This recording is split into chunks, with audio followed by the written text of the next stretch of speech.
सो आज हम partial differential equation का पर्टिकुलर इंटीग्रल डिस्कस करेंगे। जैसे लास्ट लेक्चर में 2 एग्जांपल्स किए थे, तो अभी थोड़े डिफरेंट एग्जांपल्स लेते हैं जिससे और अच्छे से समझ में आ जाए। r minus 2s plus t is equals to sine 2x plus 3y। Okay, so अब जो फंक्शन हमें राइट हैंड साइड गिवन है वो ट्रिग्नोमेट्रिक फंक्शन है। तो r की वैल्यू क्या होती है, मतलब z का डिफरेंशिएशन करना है x के रिस्पेक्ट में। देन 2s की वैल्यू क्या होती है, एक बार x के रिस्पेक्ट में डिफरेंशिएट होगा, एक बार y के रिस्पेक्ट में। देन यहाँ पे स्क्वायर, और इसमें y के रिस्पेक्ट में डिफरेंशिएट होगा। रेस्ट बाकी as it is 2x plus में 3y। ऑक्सिलरी इक्वेशन बनाएंगे, पहले सिंबॉलिक फॉर्म बना लेते हैं। तो डी स्क्वायर माइनस में 2d and d dash plus में d डैश का स्क्वायर, ठीक है। Then this z is equals to sine 2x plus में 3y। ये तो सिंबॉलिक फॉर्म हो गई। ओके, अब सिंबॉलिक फॉर्म आप पहले यहाँ पर एक चीज़ मुझे और बतानी है। जैसे ये डी स्क्वायर है, डिग्री यहाँ पर देखो इसका 1 and 1 प्लस में दोनों को ऐड करेंगे, देन अगेन 2 एंड यहाँ पर भी 2। तो ये जो केस है वो होमोजीनियस का केस है, ठीक है। अगर सपोज करो इस तरीके से होता डी स्क्वायर माइनस में 2d डैश होता, तो आप यहाँ पर देखो ये 2 है और यहाँ पे सिर्फ डिग्री 1 है, तो ये नॉन होमोजीनियस का केस हो जाता है, ठीक है। तो इस वाले केस को अभी हम बाद में डिस्कस करेंगे। होमोजीनियस का पहले कंप्लीट कर लेते हैं। नॉन होमोजीनियस के केस में जो CF निकालने का तरीका होता है वो थोड़ा डिफरेंट होता है। इस केस में होमोजीनियस के केस में डिफरेंट होता है। तो पहले इसे देख लेते हैं, सॉरी होमोजीनियस के केस को देख लेते हैं, फिर नॉन होमोजीनियस पे जाएंगे।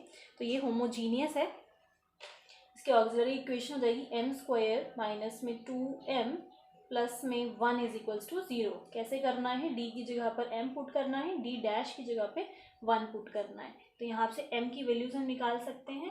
m की वैल्यूज हमारे पास हो जाएंगी, एक तो 1 एंड दूसरी भी 1 ही हो जाएगी, ठीक है। तो अब आ जाते हैं हम CF पे। CF कैसे लिखना था, पहला फंक्शन फाई 1 y प्लस में सिंपल x y2, यहाँ पे x और आ जाएगा, क्यों, क्योंकि दोनों रूट्स जो हैं सेम है, तो यहाँ पर x आ जाएगा, x phi two y plus X. Particular integral अगर इफ निकालना है तो ये जो है इसको हम जो फैक्टर्स की फॉर्म में लिख सकते हैं। अगर आप चाहो तो पहले डी स्क्वायर सिंपल वही लिख लो, 2d d डैश प्लस में d डैश का स्क्वायर। और इसमें हमें फैक्टर्स की ज़रूरत नहीं पड़ेगी क्योंकि यहाँ पे साइन का केस है ना, तो हमें तो वैसे भी d स्क्वायर या d डैश स्क्वायर की ज़रूरत पड़ेगी डायरेक्टली वैल्यूज़ को पुट करने के लिए। तो इसको ऐसे ही रहने देते हैं, साइन 2x प्लस में 3y। अब पुट करो, क्या करना है इस केस में, डी स्क्वायर की जगह पर हो जाएगा, ये क्या है, x का कोएफिशिएंट 2 है ना, तो यहाँ पे हो जाएगा 2 का square, and D dash square की जगह पे हो जाएगा y का कोएफिशिएंट 3 का स्क्वायर। तो पुट करते हैं, ये हो जाएगा 2 का स्क्वायर माइनस में 2, यहाँ पे d की वैल्यू क्या हो जाएगी, सिर्फ अगर d की वैल्यू पुट करनी है तो 2, d डैश की वैल्यू पुट करनी है तो 3। तो d की जगह पे आ जाएगा इंटू में 2, d डैश की जगह पे आ जाएगा इंटू में 3, और यहाँ पे आ जाएगा प्लस में 3 का स्क्वायर। वैल्यूज पुट कर दी, अब इंटीग्रेट करना पड़ेगा, ठीक है। 2 डिग्री चल रहा है तो 2 टाइम्स यहाँ पर हमने इसको इंटीग्रेट कर दिया, साइन u du। यहाँ पे वेयर दिस u की वैल्यू हमने इसको पूरा u मान के कर लिया है, 2x प्लस में 3y है, ठीक है। तो करना कैसे है, सिंपल हमने जिस वैल्यूज पुट करी यहाँ पे वैल्यूज पुट करना है, ओके।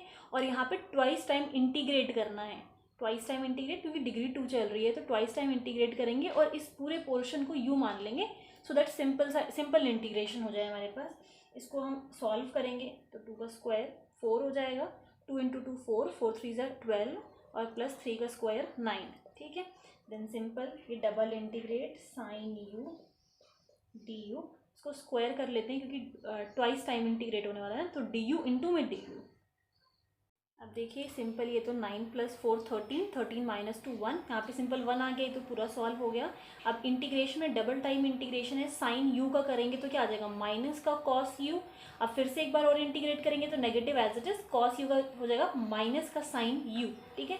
ये हो जाएगा माइनस का साइन u, बट हमें u की वैल्यू को पुट करना है। u की वैल्यू क्या थी, 2x प्लस में 3y, तो u की जगह पे आ जाएगा 2x प्लस में 3y।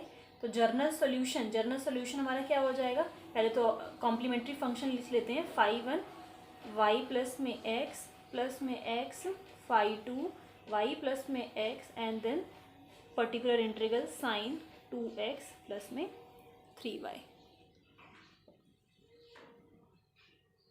सेकेंड क्वेश्चन देखते हैं।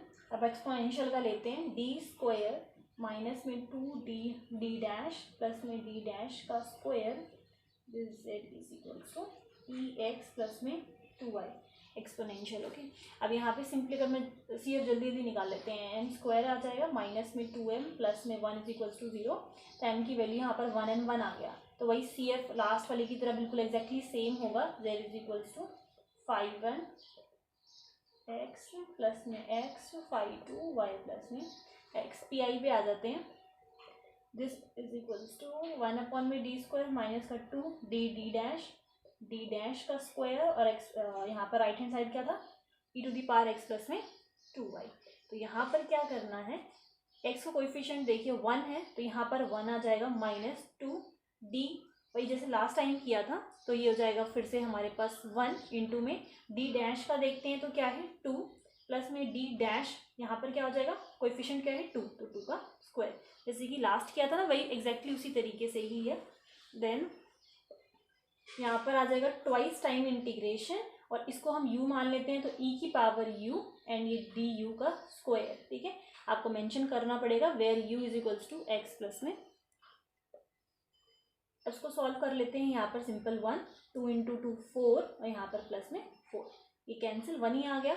और इंटीग्रेट करेंगे तो e की पावर u को इंटीग्रेट करा फिर से वही, दोबारा से इंटीग्रेट करेंगे तो फिर वही, तो ये e की पावर u आएगा, u की जगह पर x प्लस में 2y पुट कर देते हैं। तो कंप्लीट जो सोल्यूशन होगा, सबसे पहले हमारे यहाँ पे आ गया CF that is 5 1 y plus में x 5 2। ठीक है, अब लेते हैं हम थोड़ा डिफरेंट टाइप का एग्जाम्पल। थर्ड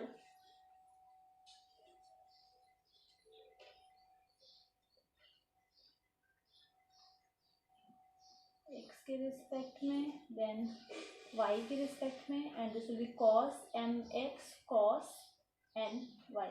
ओके, तो CF अगर यहाँ से निकालेंगे so this will be m square plus में 1 इज इक्वल्स टू 0। प्रॉपर आप स्टेप के साथ कर सकते हैं, तो m is equals to plus minus iota आ जाएगा। तो इसको लिखने का तरीका क्या था, z is equals to 5 1 y plus में पहला रूट हमारे पास है आयोटा x प्लस में 5 2 एंड y प्लस में एक बार प्लस एक बार माइनस लेते हैं आयोटा x। पर्टिकुलर इंटीग्रल निकाल देते हैं। डी स्क्वायर प्लस में यहाँ पे क्या हो जाएगा डी डैश का स्क्वायर, और यहाँ पे क्या चल रहा था cos mx cos ny। So 2 cos A cos B का फॉर्मूला लगा देते हैं, बट यहाँ पे 2 है नहीं, तो राइट हैंड साइड शिफ्ट करके 1 अपॉन में 2 इधर कर लेते हैं। डी स्क्वायर प्लस में डी डैश स्क्वायर स्क्वायर देते हैं। तो यहाँ पे क्या हो जाएगा कॉस ए प्लस बी, तो कॉस mx प्लस में ny एंड देन प्लस में दोनों का subtraction cos A minus B mx minus में, दोनों को यहाँ पर अलग अलग कर लेते हैं। जैसे 1 अपॉन में 2 डी स्क्वायर प्लस में डी डैश का स्क्वायर, और ये कॉस mx प्लस में ny प्लस ये इसको भी अलग कर लेते हैं 1 अपॉन में 2 डी स्क्वायर डी डैश का स्क्वायर कॉस mx माइनस में ny। तो किस तरीके से सॉल्व करना होगा, 1 अपॉन में 2 डी स्क्वायर की जब कोएफिशिएंट देखते हैं इसका क्या है m, तो this will be m square, इसका कोएफिशिएंट है n, तो n स्क्वायर, और क्या होता है वैल्यू पुट करने के बाद ट्वाइस टाइम इंटीग्रेट डिग्री 2 है, और ये कॉस u कर लेते हैं इसको, where this u is equals to यहाँ पर भी सेम m स्क्वायर, और यहाँ पर माइनस का हो जाएगा, मतलब माइनस n कोएफिशिएंट है तो ऊपर पावर हम करेंगे स्क्वायर करेंगे तो वही आ जाएगा सेम, और ट्वाइस टाइम इंटीग्रेट यहाँ पर भी, और यहाँ पर इसको कॉस v मान लेते हैं और dv का square, where this v is equals to mx minus में 1 अपॉन में 2, इसको एज इट इज रहने देते हैं m स्क्वायर प्लस में n स्क्वायर। इसका इंटीग्रेट करेंगे, कॉस का करेंगे तो पहले क्या आ जाएगा साइन, ठीक है, अब फिर से करेंगे तो क्या आ जाएगा माइनस का कॉस, यहाँ पर भी वही सेम हो जाएगा, फिर से माइनस का कॉस आ जाएगा। तो हम क्या कर रहे हैं, इस 1 upon 2 m square plus n square इधर और इधर दोनों जहाँ पे सेम था तो कॉमन लेकर इसको इधर कर लिया, एंड यहाँ पर हमने लिख दिया कॉस, और वापस से फिर आप इस u और v की इंडिविजुअल इनकी जो वैल्यूज़ पुट करोगे तो फिर से इनकी वैल्यूज़ वही आ जाएगी। तो कॉस mx प्लस में ny N plus cos mx minus में ny, ठीक है। पर एक नेगेटिव चल रहा था तो नेगेटिव हमने इधर कॉमन ले लिया, ये होल ब्रैकेट। यहाँ पर फिर से हम चाहें तो इस 2 को हटाकर वही cos a plus B cos a minus B का फॉर्मूला बन रहा था तो वापस से इसको वही हम लिख देते हैं, that is cos a cos b, तो cos mx एंड इनटू में cos ny।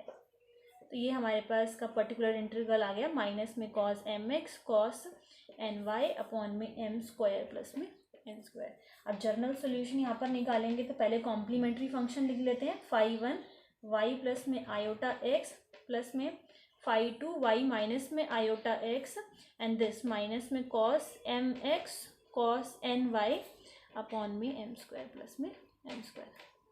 So I hope आपको ये क्वेश्चन समझ में आ गए होंगे। इससे रिलेटेड आप सारे क्वेश्चंस ट्राई करो, बट इफ़ कोई डाउट होता है तो आप लोग मुझसे पूछ सकते हो। इस वीडियो में बस इतना ही।